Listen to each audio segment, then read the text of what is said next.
Thank you.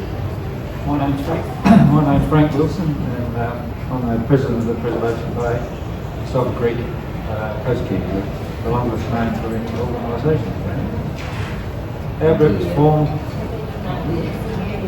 formed in 2009-2010 with approximately 20 members. Jane Morrison, our first secretary, was helped by Hannah.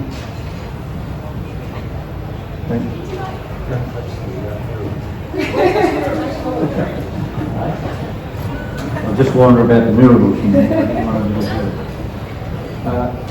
Our first secretary was Jane Morrison, and she was helped by Hannah Sadler and Anna Wing from NRM and Cradle Coast to obtain finance for a survey of our area, the Bushways Environmental Services Tasmania. This resulted in a very thorough document describing the nature, fauna and flora, a management plan and priorities for our area. As you can see, these are really booklets, still going through it. As a result, our aim was to clean up the beaches of sea spurge, other weeds and plastic rubbish in our 5-kilometre coastal street, from the surf level preservation bay to our house beach. As most of our members were friends in the Preservation Bay, we were a very social group with many barbecues, coffee mornings and beer evenings. It took us 6 years before we got the sea spurge under control of Preservation Bay. We bagged the day's sea spurge, phoned Sonia, thank you Sonia, from the Central Coast Council to arrange for the council employees to pick up bags and take them to the tip, sometimes 20 bags after working day.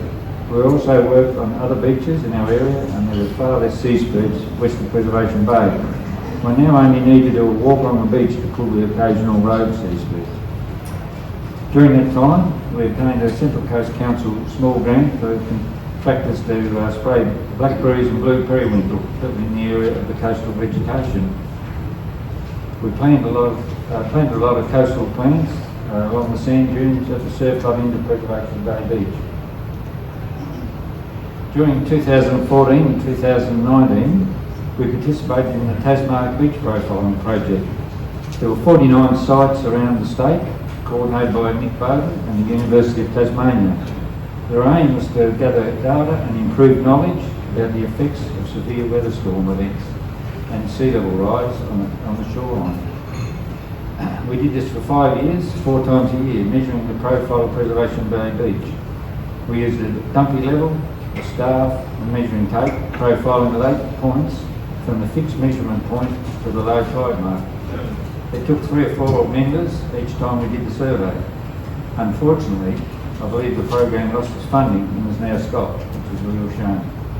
During the 5 years, we witnessed several extreme weather events with very high tides. The data collected showed the loss of 4 to 5 metres of shoreline, including all of our planting on the sand dunes at the eastern end of the beach, and most of the penguin habitat on the western end due to the erosion.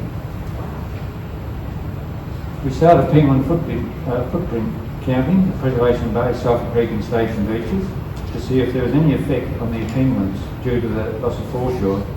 We looked for an area that was not subject to erosion. Hall Point was chosen due to it being a rocky outcrop. We started removing weeds like Cape ivy, blue periwinkle and coquilla grass. We then replanted cleared areas with native plants suitable for the coastal area and also for penguin habitat.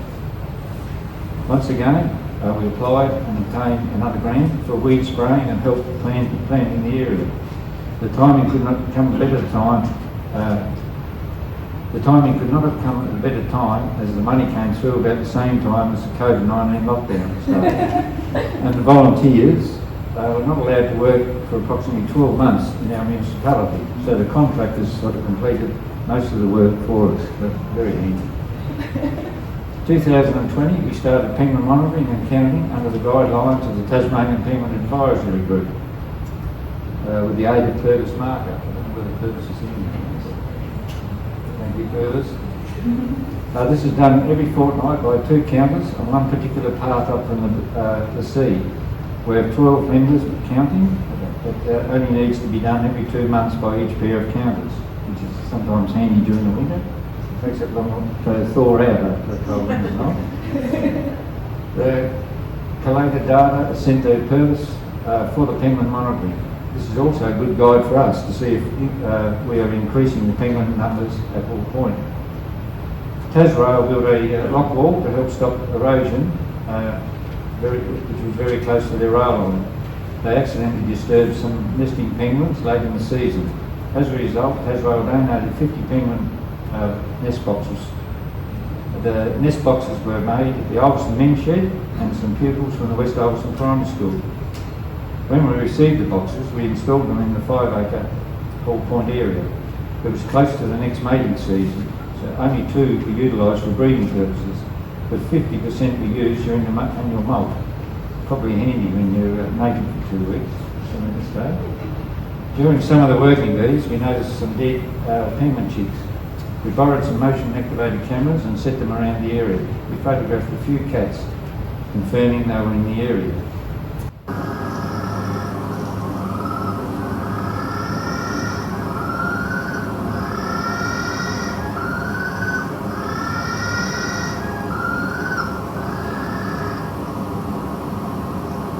You sound happy about that, didn't you?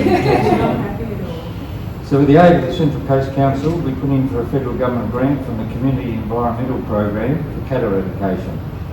With the money, we purchased some better night cameras, some traps, and employed John Bowden, whether John's here again, but he has spoken already,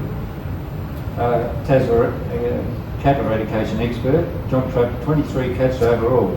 Only one was a domestic cat. In June 2020, John set about 24 traps each day for a fortnight, then checked the traps first thing the next morning. 17 cats were trapped in that first fortnight, and during April, when John trapped another 4 cats, that was April this year. And the last check, his final check, hopefully, in August this year, another 2 cats were trapped. And this is a huge number, considering the 5 kilometres of very, very narrow coastline. And recently, we've just been concentrating on work at Hall Point, and that's been our main focus for our working bees.